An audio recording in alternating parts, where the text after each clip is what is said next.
In the aftermath of September 11th, the United States learned a hard truth. Arms we provide to supposed allies today can be used against us tomorrow. Afghan rebels fighting Soviet occupation used U.S. military aid to create the Taliban we battle today. And according to my next guest, that's just one of the risks and moral ambiguities of intelligence work. Jack Devine spent 32 years in the CIA, charged with overseeing the secret program to arm the Mujahedeen in the 1980s. He's just written a memoir about his career entitled Good Hunting, an American Spymaster's story. Welcome to Greater Boston, Great Jack to be Devine. here. One of the things I found heartening reading this book today is you actually believe that your colleagues, the people in the CIA, are all focused and dedicated and loyal and honest. Not all, maybe not Aldrich Ames, but for the most part. We've had a lot of history here, maybe with the FBI and other agencies, maybe especially Boston, where we're skeptical. We're tainted about our law enforcement. One of the impressions agencies. I wanted to leave is that, folks in the CIA are just like your neighbors. I mean, truly it's a different profession, but I talk about raising a family, telling them that I worked for the CIA, breaking the news to them, what my wife did. I wanted people to realize that we are really not, certainly looking at me, I'm not the James Bond character. So the people that come to CIA are very dedicated. Where there's an issue, it's usually at the policy level.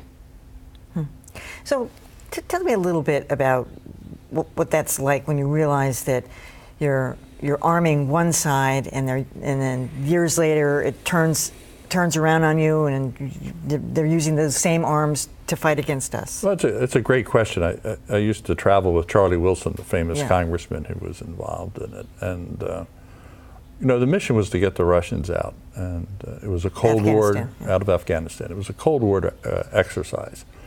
But when it was over, Charlie and frankly, I wanted to support staying there.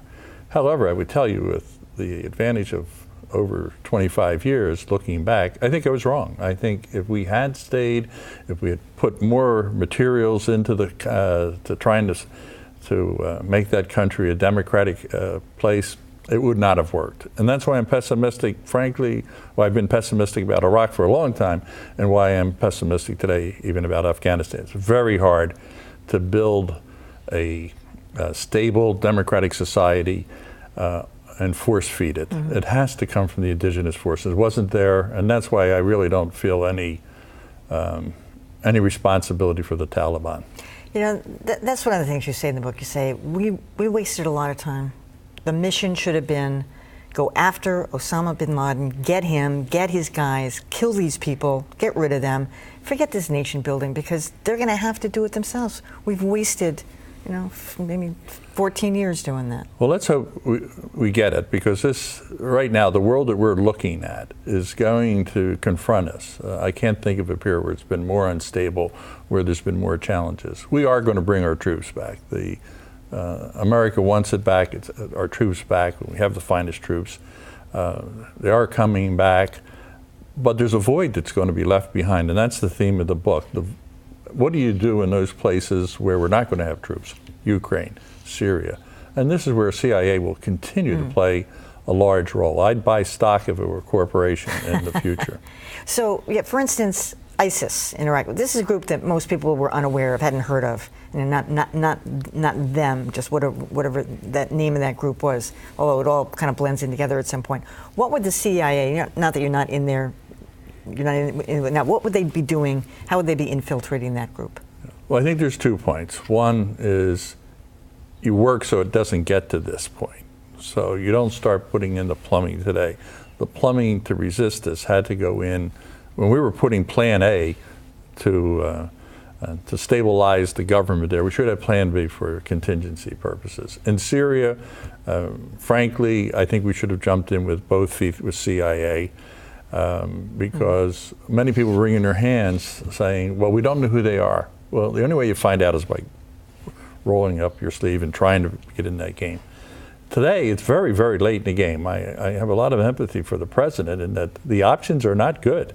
It's awfully late to try and put in infrastructure. I mean, if you don't have sources inside of ISIS, if you don't have interior capabilities, this is a really tough call. Were you ever worried that you were going to be discovered? Because even now, CIA is a target.